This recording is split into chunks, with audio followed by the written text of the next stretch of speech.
So ayun, hi everyone, welcome back to Chef Proper TV. At nung mga nakaraang araw nga ay nakita natin yung nag-viral na video ni Superman Motoposh. At yung kasama niya na nag-exhibition din, but sad to say namatay si Superman, si Motoposh. At panoodin natin yung video para makita natin. So dun sa video, dun sa pakurbang bahagi ng Marilaki Highway ay nagkaroon sila ng gitgitan, then out of balance, tapos ayun, sumalpok sila doon sa gilid ng mga nakaparadang motor at may mga nadamay din na mga nanonood na magjowa. At na-issue pa nga yung magjowa dahil yung mga magjowa daw na yun ay may kanya-kanyang jowa pa. So ayun, nag-break sila yata, gano'n. May nakita akong isang nag-review na coincidence na nangyari, tapos ginawa niya ng content. At yung nag-comment yung isa na pagkatapos daw kung hindi pa daw magti-trending si Superman ay hindi niya i-break yung jowa niya. So by the way, out of topic, doon tayo sa mismong kay Superman. Itong Marilaki Highway is isa sa mga dinarayo ng mga vlogger, ng mga riders talaga dito sa Marikina, Rizal, Laguna at Quezon. Mahaba to itong highway na to.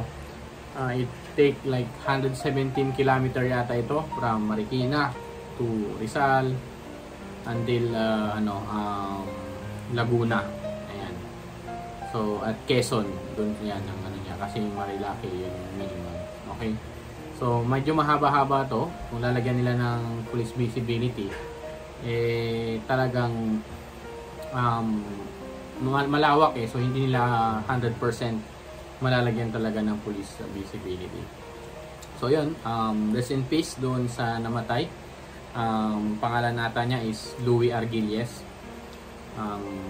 Hindi natin talaga masabi ang buhay kung kailan tayo kukunin, but anyway, nakita ko rin doon sa mga comment marami rin nagbabash, maraming tumatawa, maraming mga nakikisimpatya at may mga nagko-condolence din. At sabi nila kamote rider, nagpapasikat. Kaya yun, dumating sa point na ang social media talagang napaka-toxic niyan di ba?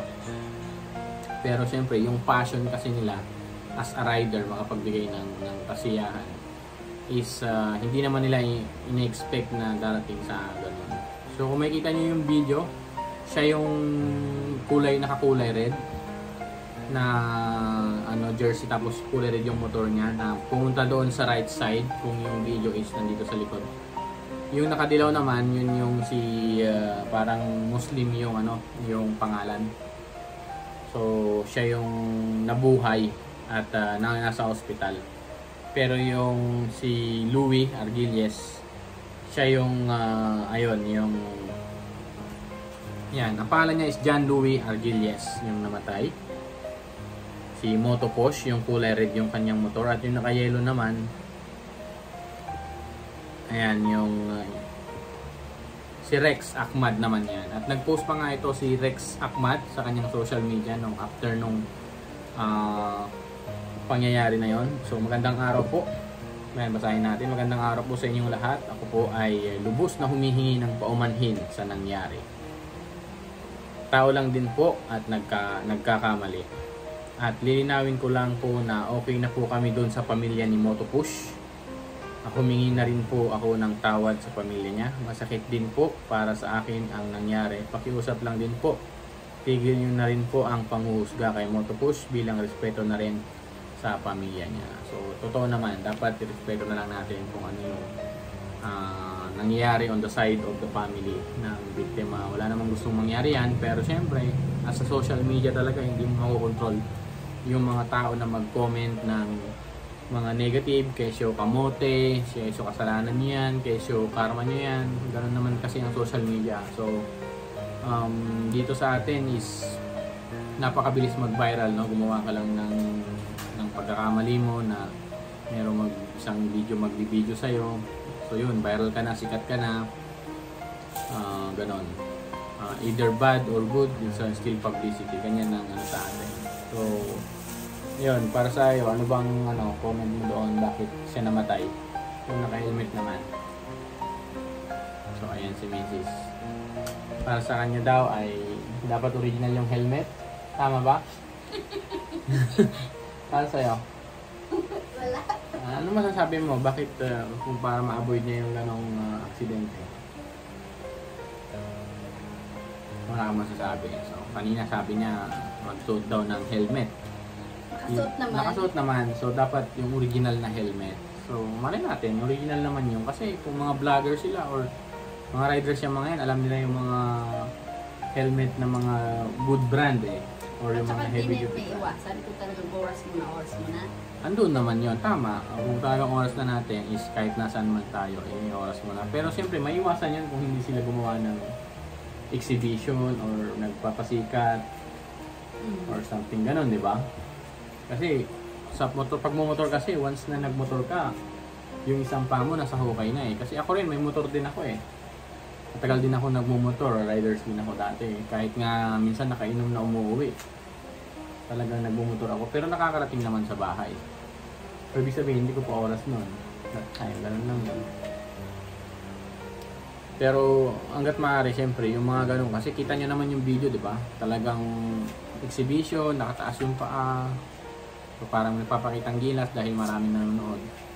Kaya, yun, humantong doon sa ano. At saka, kung masaya pa nun, pakurba kasi yun. Yung naka-yellow kasi yung Hindi naman nagkagit-gitan talaga sila eh. Kumbaga aksidente na nagkagit-gitan. Eh mabilis pa, pababa pa. yung naka-yellow yung dudumikit sa red. Akala ko nga eh, yung naka-yellow yung namatay eh. Oo, kala ko. Yung unang impact doon sa video. Kasi yung pagkatilapon niya na ganun. Kasi hindi siya gumagalaw eh. Yung nilapitan nila. Tapos yung naka-red, parang yung sabi ng babae, Tol, huwag ka matutulog, Tol. Tol, huwag ka matutulog, Tol. Mga ganun pa siya. Tapos yun pala yung namatay. Siguro na ano yun, na head injury talaga. As in sa brain. Kasi napaka-fatal ng brain natin. Once na ito yung na-damage dyan, asahan mo something magkakaroon ka ng memory loss, makukomatose ka, unless dito sa lower extremity natin, na pag nasugat, na fracture, pwede pang gumaling. Ganun. So, grabe. Sana magsilbing aral yon. At para sa iba na huwag nang tularan yung ganong klase ng exhibition. Okay? But siyempre, respect din sa pamilya ng namatayan at condolence. So, yan. Ganito na lang muna ang ating review vlog for today. At siyempre, matagal tayong hindi nag-uploads. Kaya yung pasingit-singit tayo sa mga uploads natin. Okay? So, thank you so much sa mga sumusuporta palagi at nag-review ng ating videos. And once again, this is Chef Robert TV. Peace out, yo.